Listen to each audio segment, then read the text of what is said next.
It started like any ordinary night. Two cops, a routine stop, and a man driving through town after dinner. But within minutes, that routine stop turned into the mistake of a lifetime because the man they'd handcuffed wasn't a criminal at all.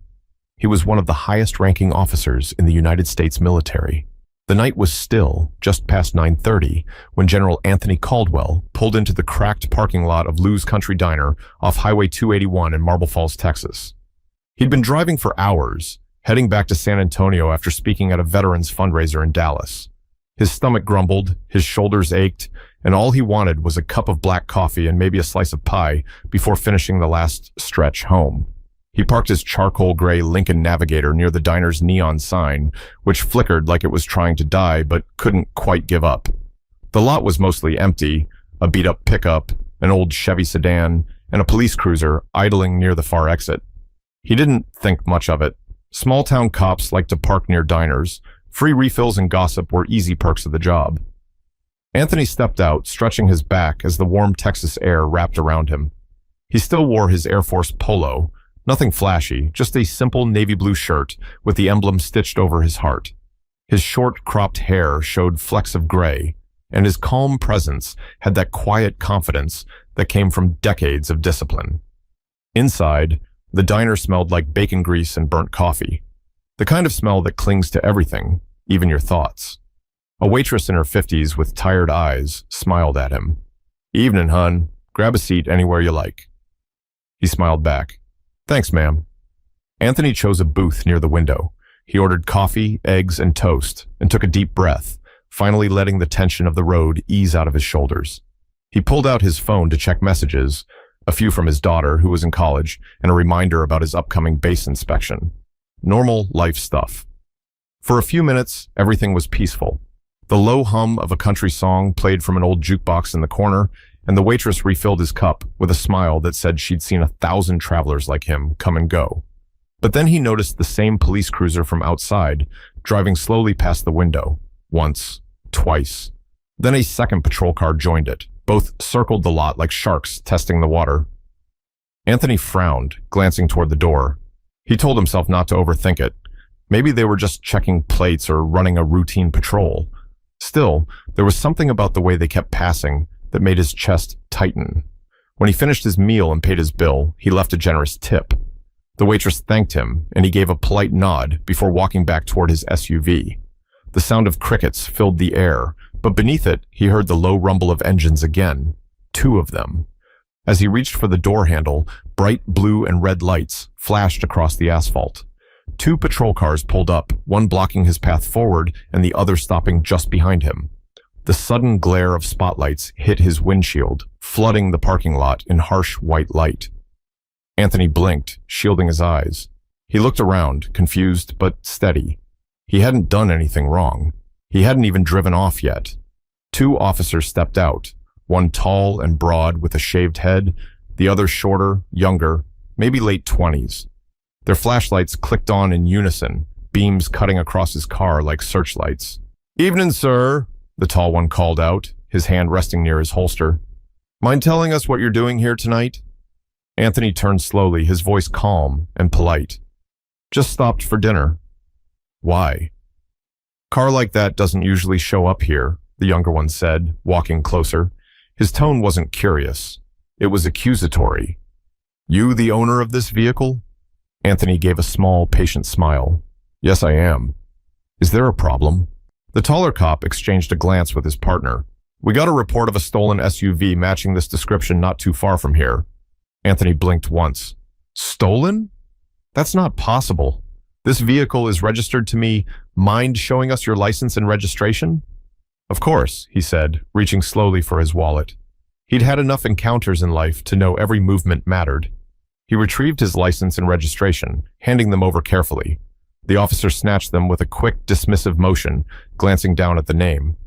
"Anthony Caldwell," he read aloud. "You local?" "No, I'm based out of San Antonio." "What brings you to Marble Falls?" Anthony took a slow breath. "Dinner. I've been driving since this afternoon." The younger officer circled around the vehicle, shining his flashlight through the windows like he was looking for something or someone. "Mind if I ask what you do for a living?" I'm with the United States Air Force, Anthony said. The tall officer smirked faintly. That so? Yes, sir, Anthony replied, keeping his tone even. I'm a general. The younger cop laughed, shaking his head. A general, huh? Driving through Marble Falls in the middle of the night, eating at Lou's Diner. That's a new one. Anthony didn't flinch. It's true. I just left a fundraiser in Dallas. Sure you did, the tall one said, tapping the license against his flashlight. You got military ID on you? I do. Anthony reached carefully into his jacket pocket and pulled out his credentials. His official military identification card, complete with the Department of Defense seal. He held it up for them to see, but neither officer took it. Instead, the younger one tilted his head, smirking. That's a good fake, I'll give you that. Anthony's jaw tightened slightly, but his voice stayed calm. It's not fake. You can call the Pentagon and confirm. The tall officer crossed his arms. We'll handle this our way. Anthony stood silently beside his car, the lights glaring, the air thick with suspicion. He'd faced hostile rooms before, foreign generals, congressional hearings. But this was different. It was personal. But just as he started to speak again, one of the officers placed a hand on his shoulder, firm, uninvited, and full of intent. The officer's hand stayed heavy on Anthony's shoulder, that kind of grip that says you're not in control anymore. Anthony glanced down at it, then up into the man's eyes, calm, steady. He'd led airmen in combat zones. He wasn't about to lose his temper in a parking lot. Sir, he said evenly, I don't appreciate being handled like this. I've complied with every request, the tall one. His badge read, Deputy Kyle Henson, narrowed his eyes. Relax, General.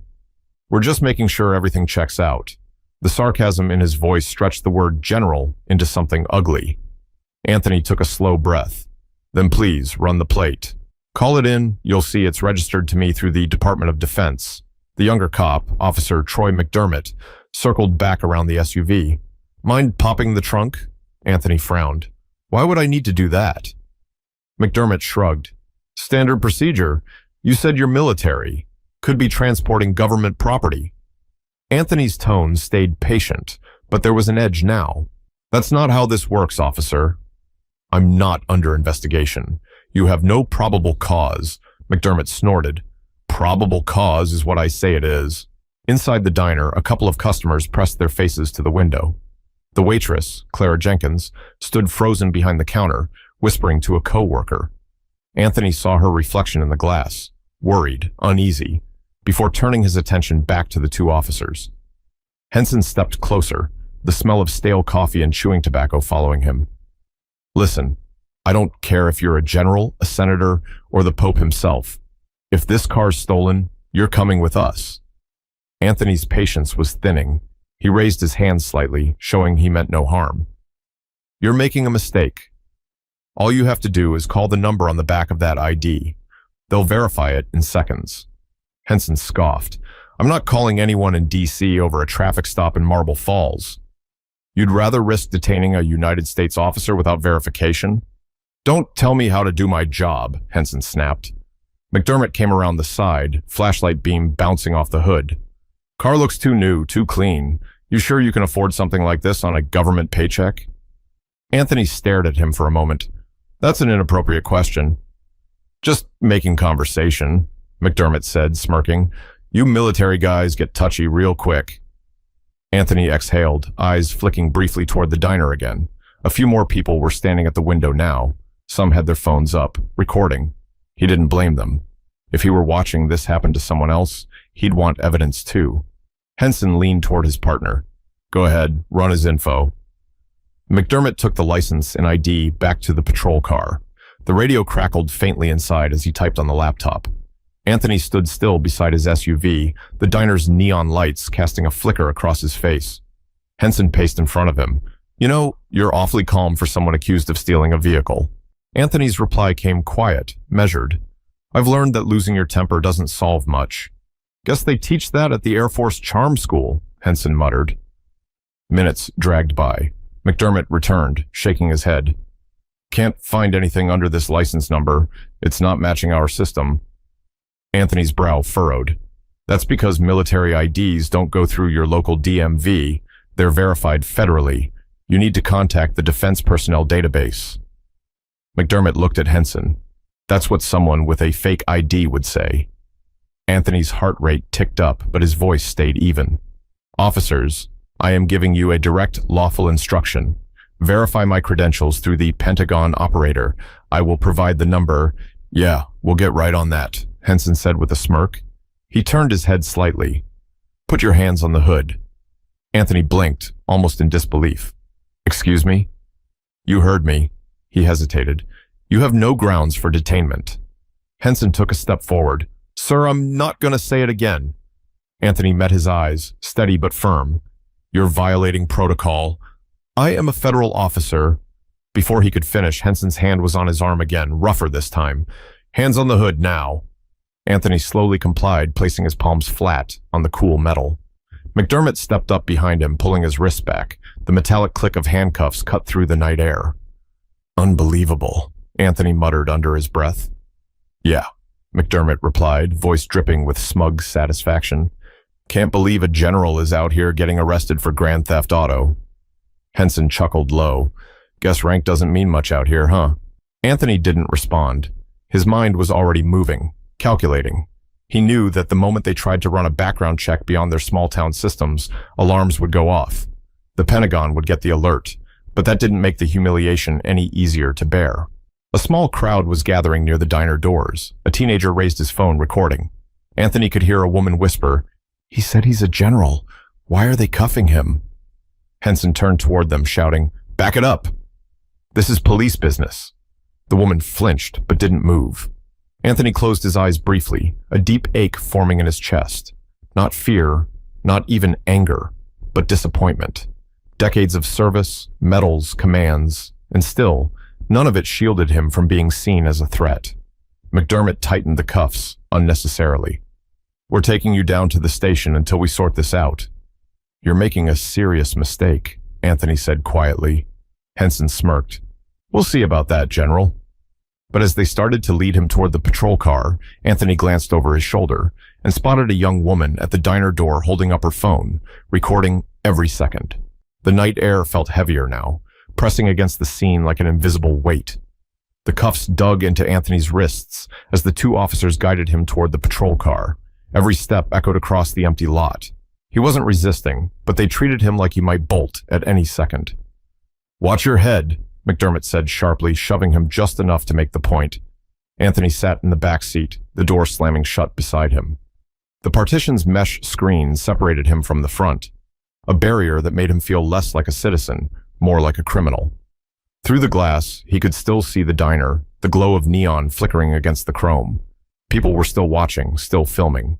Inside, Clara Jenkins whispered to her coworker, He's not doing anything wrong. They're just... Shh, the other woman interrupted. You don't want no trouble with them. But Clara couldn't look away. Her phone was still recording from the window. Outside, Henson leaned against the hood of the SUV, muttering to McDermott. What do you think? McDermott asked. Henson shrugged. Doesn't matter what I think. Something's off.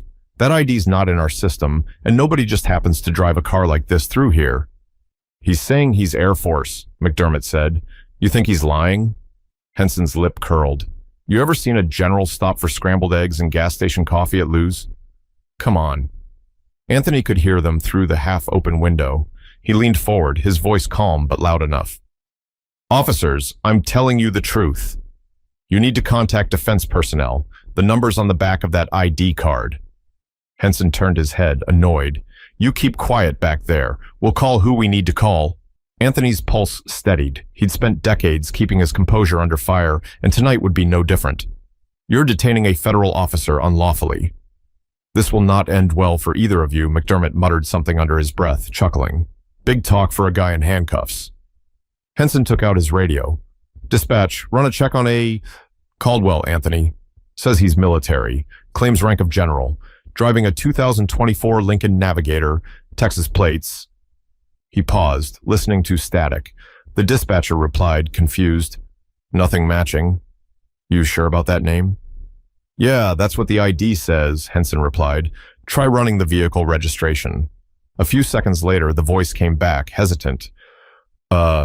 Vehicles registered to the United States Air Force Logistics Command. Henson frowned. What? Looks like a government vehicle, Deputy. Comes up as secured use only. McDermott's face fell slightly. So, maybe he's telling the truth? But Henson's pride was already in the driver's seat. Could be a fake registration, too. Let's not jump to conclusions. Anthony leaned toward the window. You just proved what I've been saying. That's a government vehicle. Now remove these cuffs. Henson slammed the radio back onto his belt. I said keep quiet. Anthony's tone hardened. Deputy, you've made an error in judgment. Correct it now. The words hit a nerve. Henson spun toward him, eyes flaring.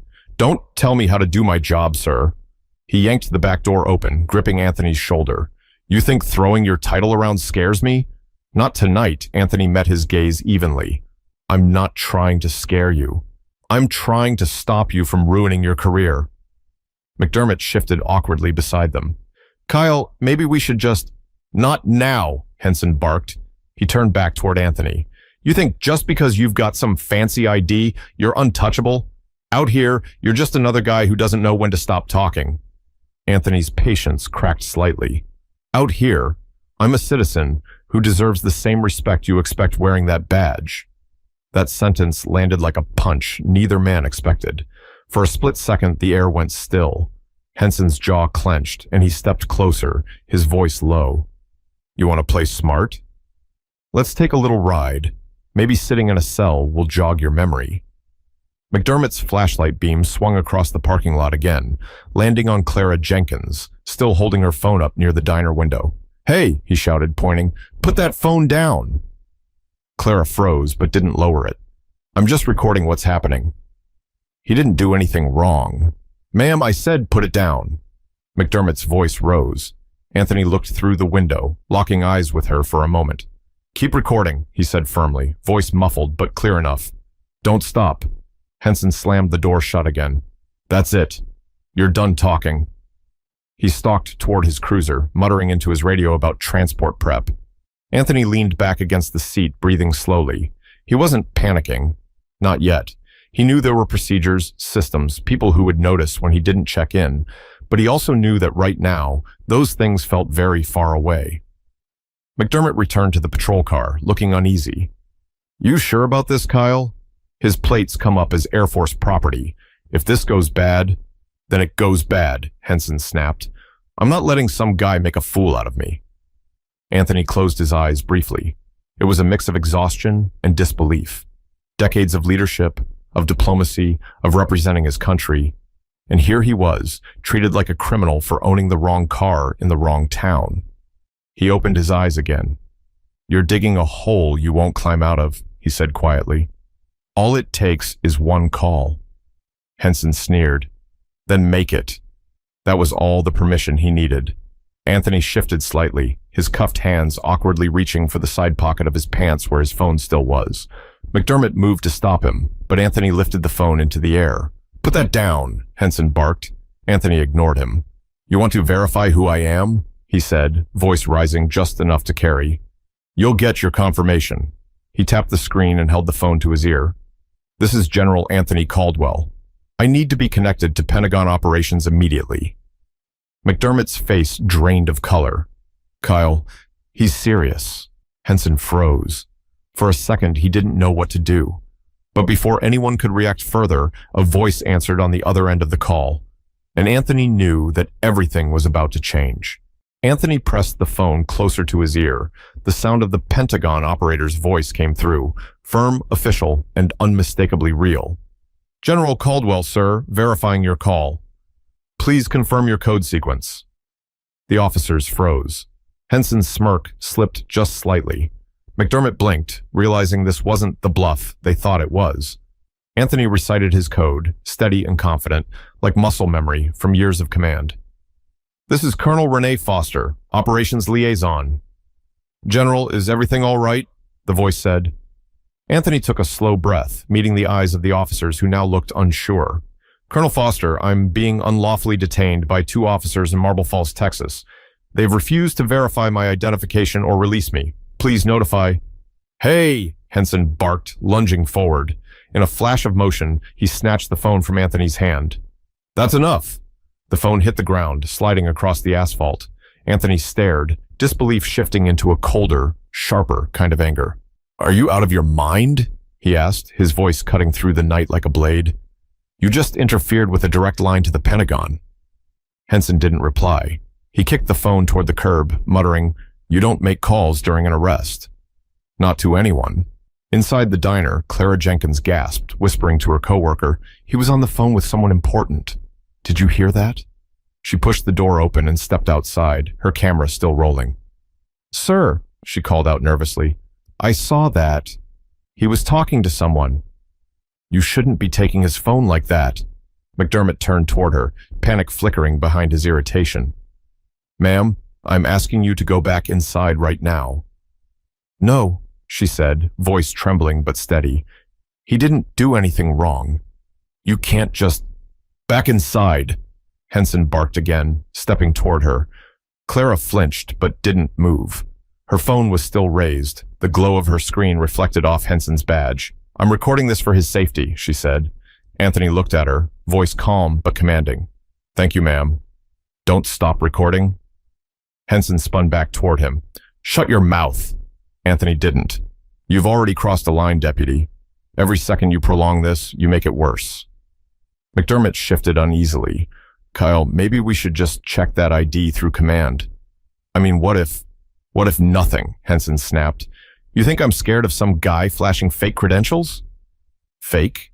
Anthony's tone cut like glass. "That woman on the phone was a colonel. You can verify the number. You can call her right now." "Not my job," Henson said flatly.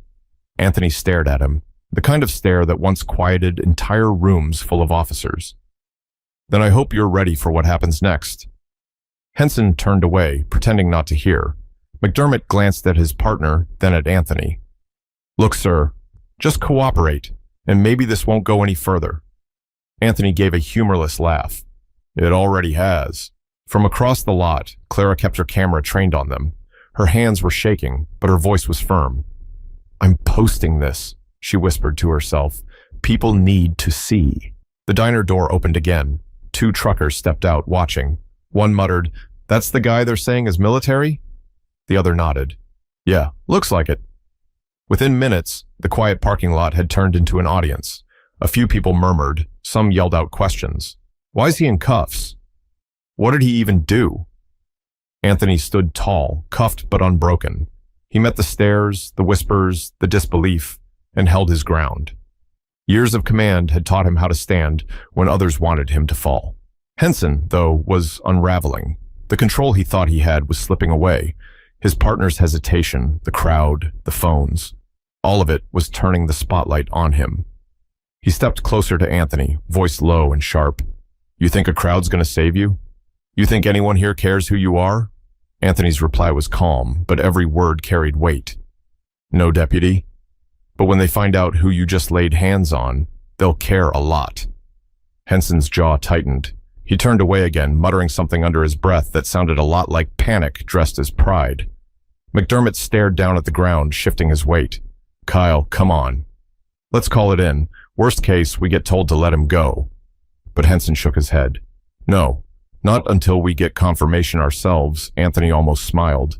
"You already had it." McDermott's voice cracked slightly. "He's right, man. That woman on the phone, she called him General Caldwell. That's not something you just fake." Henson snapped. "Enough!" He turned toward the car, slamming his door. "We're taking him to the station. We'll figure it out there." Anthony shook his head slowly. "You're going to regret that decision." Henson ignored him and started the engine. McDermott stood outside for a second longer, staring at the phone still lying near the curb. The screen was lit, the line still open. A faint voice, calm but stern, echoed from it. "This is Colonel Foster again. General Caldwell, can you hear me?" McDermott bent down, his stomach dropping as he saw the screen display. Department of Defense, secure line active. He froze. "Kyle, you need to see this." But Henson was already pulling out of the lot, lights flashing. The sound of tires on gravel drowned out everything else. Inside the diner, Clara's voice trembled as she whispered to her recording. "He told them who he was." They didn't listen, and now they're driving off with him. But back on the ground, that phone, still connected to the Pentagon, was about to make sure this story didn't end quietly. The patrol car sped down the two-lane highway, its lights slicing through the dark Texas countryside. Inside, the air was tense and silent, except for the rhythmic blip of the siren. Anthony sat upright in the back seat, wrists bound, his reflection flashing red and blue across the glass. He didn't say a word. He didn't need to. The gravity of what had just happened was already in motion, bigger than the two men sitting in the front seat could possibly imagine. Back at Lou's Country Diner, Clara Jenkins crouched to pick up the fallen phone. She hesitated for a moment, then pressed it to her ear. "Hello, can you hear me?" A crisp, commanding voice answered immediately. "This is Colonel Renee Foster." "Identify yourself." Clara stammered, "My name's Clara Jenkins. I work at Lou's Diner in Marble Falls. The man who owned this phone, General Caldwell, he was just taken away by two police officers. They handcuffed him and drove off. They wouldn't listen when he told them who he was." The line went silent for a beat. Then the voice returned, calm but cold. "Stay where you are. Do not delete any footage. We'll be in contact shortly." Clara swallowed hard. "Yes, ma'am." She ended the call and turned to the small crowd outside. "That was the Pentagon," she whispered. "They're already on it." Within 10 minutes, Colonel Foster was on the phone with the Travis County Sheriff's Department. Within 20, the Air Force Office of Special Investigations had joined in. By the 30-minute mark, the small Marble Falls Police Department was suddenly at the center of a storm they didn't see coming. Meanwhile, inside the patrol car, McDermott finally broke the silence. "Kyle, I think we screwed up." Henson kept his eyes on the road. "We didn't screw up anything. If he's who he says he is, we'll confirm it when we get to the station." McDermott's voice rose slightly. He was on a Pentagon line. "You heard that woman call him General. That wasn't some scam call, man." "Then maybe he's good at pretending," Henson shot back. "You think guys like that don't use fake names and numbers to throw us off?" Anthony spoke up from the back seat, calm but firm. "You're talking yourselves in circles. All you had to do was make one call. Now, you've made 10 wrong ones." Henson glanced at him through the rearview mirror, eyes hard. "You think this is funny?" "No," Anthony said quietly. "I think it's sad." They pulled into the Marble Falls Police Department just before 10:15. The lot was empty except for two other cruisers and a row of streetlights buzzing faintly overhead. Henson parked near the back entrance and got out, slamming his door. McDermott hesitated before opening the back. "Sir, step out slowly." Anthony complied, silent. They guided him inside, past the receptionist's desk, into a holding area. The walls were painted off-white, the kind that made everything feel smaller and meaner. A young officer behind the desk looked up, confused. "What's this?" Henson replied, "Possible vehicle theft. Says he's some kind of general." The desk officer blinked. General, as in—" "Yeah," McDermott interrupted quickly. "We're still confirming." The younger cop frowned, but nodded. "All right, I'll log it in." Anthony stood quietly as Henson removed the cuffs. Red marks lined his wrists. He rubbed them gently, exhaling through his nose.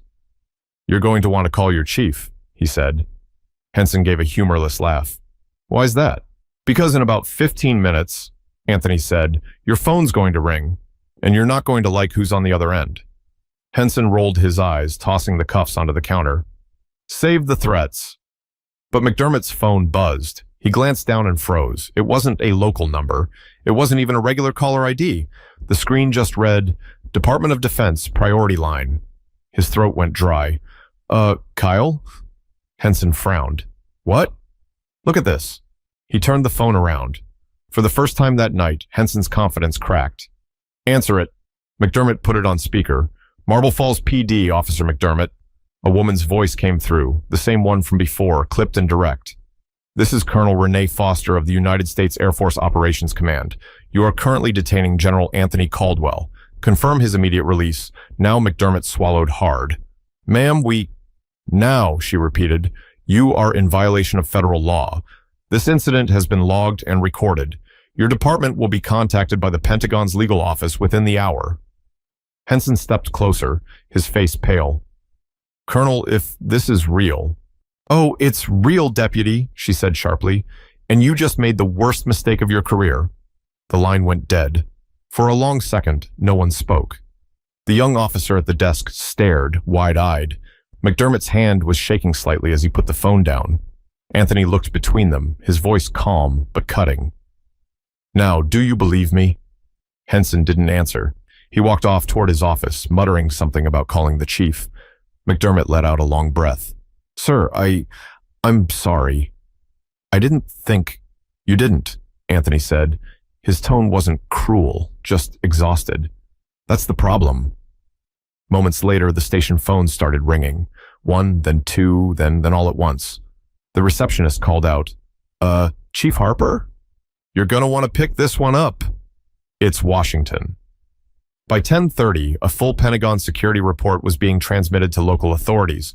Federal lines buzzed with confirmation codes, and by 11 o'clock, every major news outlet from Austin to Washington, D.C. had the story. 2 Texas officers detain Air Force general in mistaken identity case. Social media lit up. The diner footage, Clara's shaky video, hit Twitter and exploded. Hashtags spread like wildfire. Comments poured in. Unbelievable. He told them who he was. They didn't care. At the station, Chief Harper finally emerged from his office, red-faced and sweating. He looked from Anthony to Henson, then to McDermott. "Get those cuffs off him," he snapped, even though they already were. "General Caldwell, on behalf of this department, I deeply apologize." Anthony held up a hand. "Save it. You'll have your chance later." Chief Harper swallowed, nodding. "We'll, make sure everything's handled properly." Anthony's gaze didn't waver. "You'd better. Because the people who just called, they don't take this kind of mistake lightly." Outside, the flashing lights of arriving media vans began to paint the station walls. But inside, Deputy Henson's world was already collapsing, and he hadn't even seen the headlines yet. By sunrise, Marble Falls, Texas was no longer the quiet little town it had been the night before. The police station parking lot was packed, cameras, reporters, and curious locals all pressing against the barricades. The story had exploded overnight. Air Force general wrongfully detained by local police. That headline ran on every major network, from CNN to Fox. Inside the station, Chief Harper sat behind his desk with his tie half loosened, his phone ringing non-stop. He'd barely slept. Every few minutes, another call came in. Washington, Austin, the governor's office, even someone from the Pentagon's Public Affairs Division demanding statements. Deputy Kyle Henson sat stiffly across from him, eyes sunken, his badge sitting on the desk like it weighed 1,000 pounds. Officer Troy McDermott stood near the door, pale and silent, staring at the floor. Harper rubbed his forehead. "Do you two have any idea what kind of firestorm you've created?" "The Pentagon's involved. The Attorney General's calling this morning, and apparently the Air Force has already filed a formal complaint." Henson's jaw tightened. "Chief, we thought the ID was fake. The system didn't—" "I don't care what you thought," Harper snapped. "You don't touch a man who's showing you a government seal and telling you to verify through federal lines. You don't hang up on the Pentagon." McDermott swallowed. He tried to tell us. I told Kyle we should call, but—" Henson glared at him. "Don't you start." "Enough!" Harper cut in, slamming his hand on the desk. The room went dead silent. "You two are suspended effective immediately. Hand over your badges and firearms." Henson's face fell. "Chief, come on." "We were just doing our jobs." "No," Harper said quietly. "You were doing what your pride told you to do." McDermott slowly unclipped his badge, setting it down next to Henson's. The metallic sound echoed across the office like a verdict. Outside the door, reporters shouted questions as Anthony Caldwell exited a conference room with Colonel Renee Foster, who had flown in overnight. Anthony wore a pressed gray suit, his posture straight but his eyes weary. The camera flashes followed his every step. "General Caldwell, do you plan to press charges?" one reporter yelled. "Will you be speaking at the Pentagon today?" another called out. Anthony didn't answer right away. He looked around the crowd, at the faces of people who, hours ago, didn't know his name, but suddenly had strong opinions about his life. Then he said quietly, "Right now, I'm more interested in accountability than revenge." The microphones buzzed. "What do you mean by that, sir?" Anthony paused, choosing his words carefully. "We can't fix what happened last night with anger, but we can learn from it, if people are willing to listen." He walked to the black SUV, waiting for him. Reporters kept calling after him, but he didn't turn around. Back inside, Harper watched the live feed on his office TV. "He's being a lot kinder than I expected," he muttered. McDermott let out a shaky sigh. "He could have ruined us by now." Henson sat motionless, staring at the floor. His face was unreadable, but there was something in his eyes.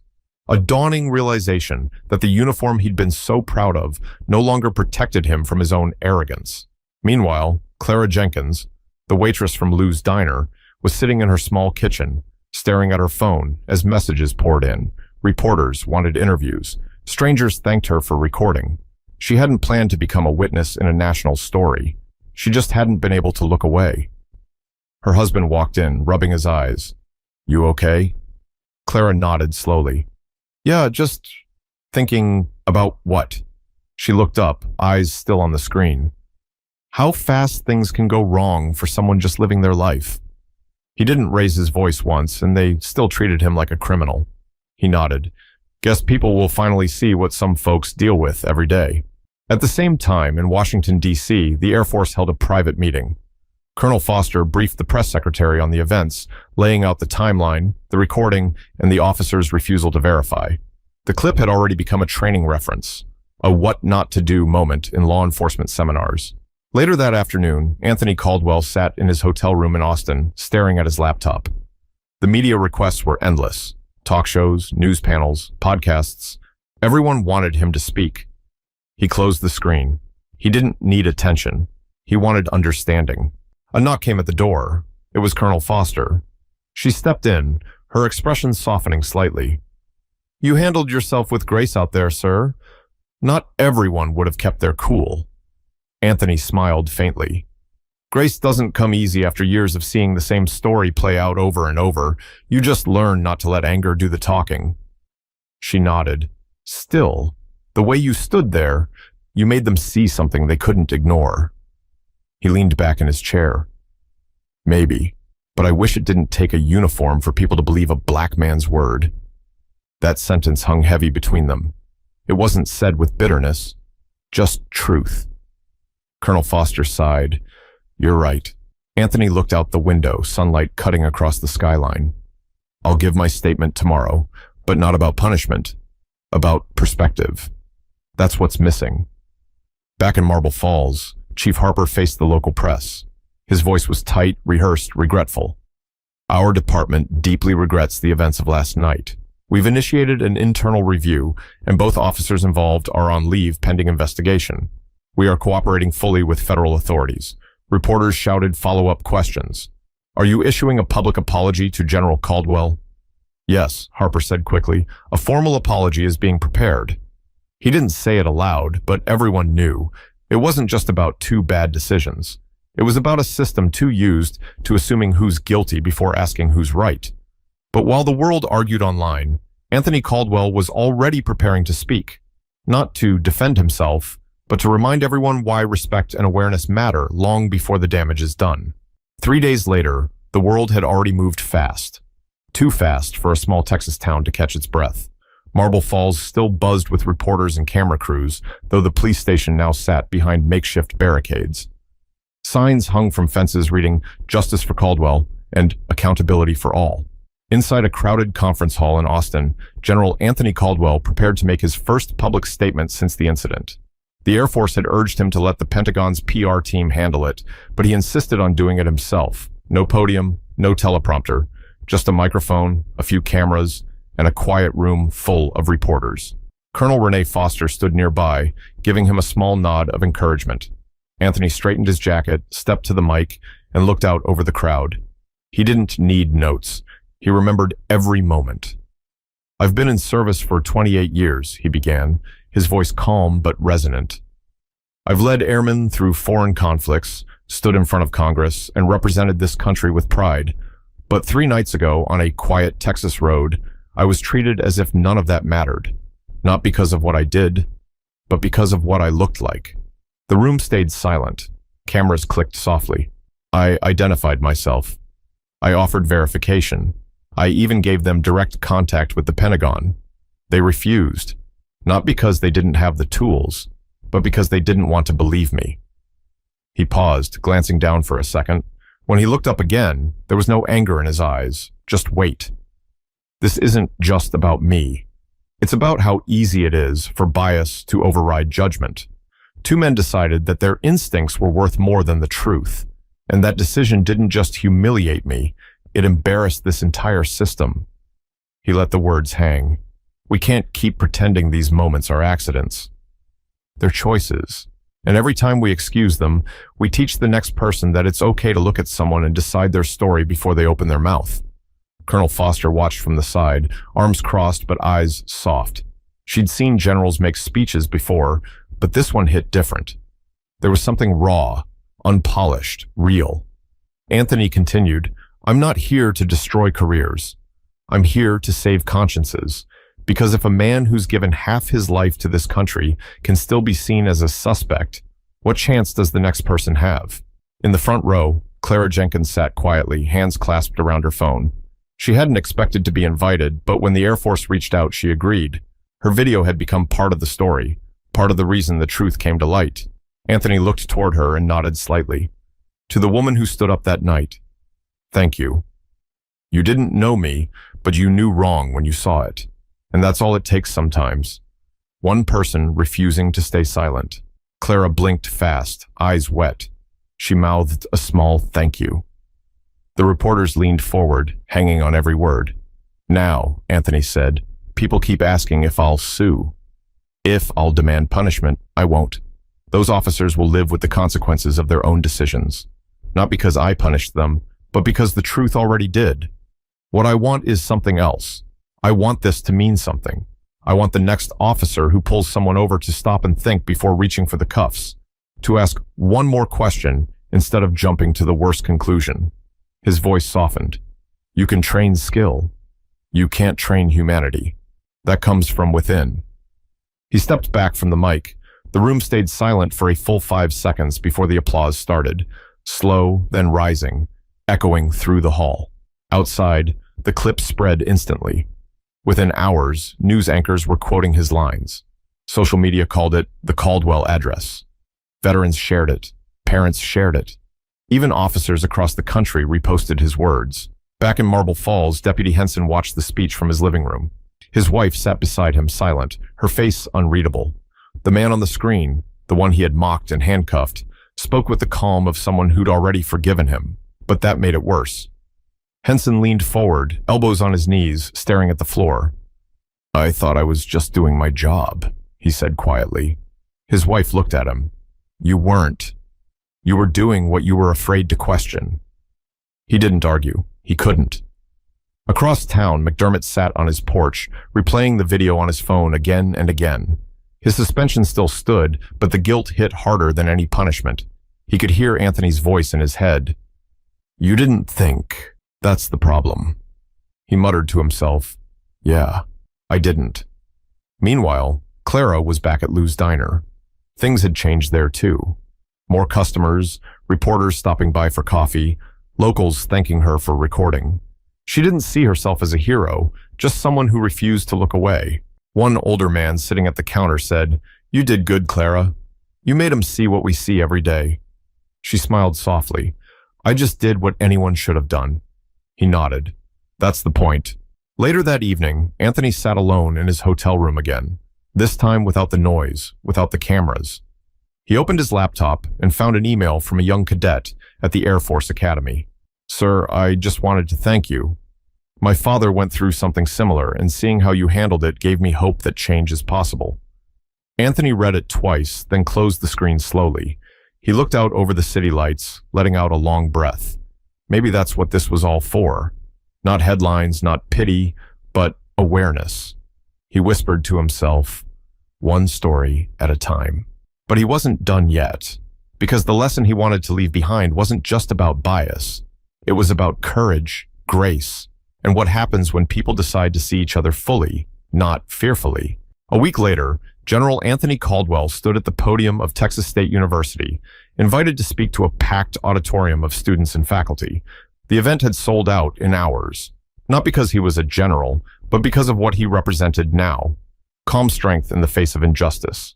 He didn't wear his uniform this time, just a dark blazer, a white shirt, and the quiet confidence of a man who'd seen both the best and worst sides of authority. The room hushed as he began. "When I was a young cadet," he said, "I thought rank would protect me. That medals and service would prove something about my character, but life has a way of reminding you that respect doesn't come from titles. It comes from how you treat people." He paused, letting the words sink in. "Last week, 2 officers saw me and decided who I was before I said a word. They didn't see a veteran, a leader, or a father. They saw a suspect, and when I tried to explain, they doubled down. That's what pride does. It convinces you that admitting a mistake makes you weak, when in truth, it's the only thing that makes you strong." The students listened closely.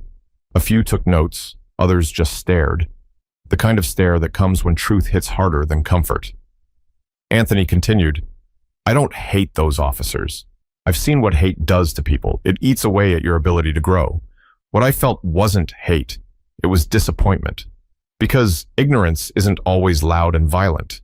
Sometimes it wears a badge. Sometimes it wears a suit. Sometimes it lives quietly inside people who never stop to question themselves."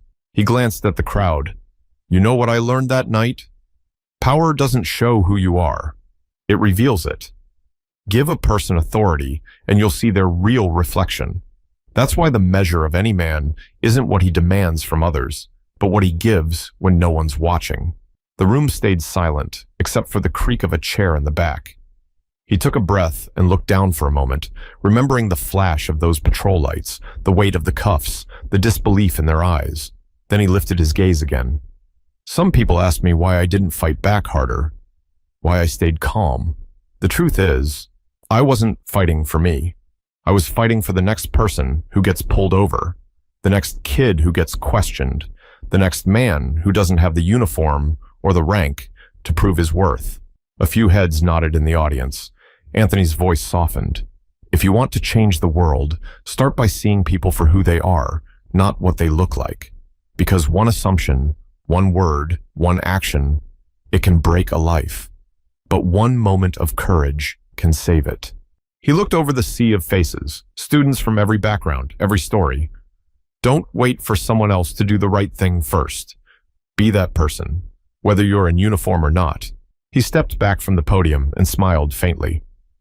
"And if you ever find yourself in a position of power, remember this. Respect doesn't cost you anything, but withholding it can cost you everything." The audience rose to their feet. The applause started slow, then built until it filled the hall like thunder. Anthony didn't wave or bow. He simply nodded once, quietly, and stepped off the stage. Afterward, a young man caught up with him in the hallway. He was maybe 19, wearing a police academy jacket. His voice shook slightly. "Sir," he said, "I'm in training to be an officer. And I just wanted to say, I'm sorry. Not for something I did, but for the times I didn't speak up when others did wrong." Anthony put a hand on his shoulder. "Then don't stay silent next time." That's how change starts.